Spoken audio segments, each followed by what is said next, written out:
This is my old welding table. It's, I don't know, a foot wide and 2.5 feet long, maybe. It's not very big, but it's made out of stainless steel. But it's not very tall either. I've got it on this sort of setup with the piece of aluminum plate and then some legs.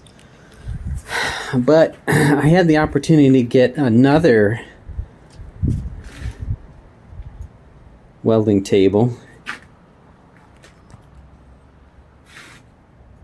and that thing is 8 feet long and 4 feet wide. It is an absolute monster. Yeah, I don't really know what I'm going to do with all that space. It came with this little grinder, I suppose, nothing to write home about. But it does work.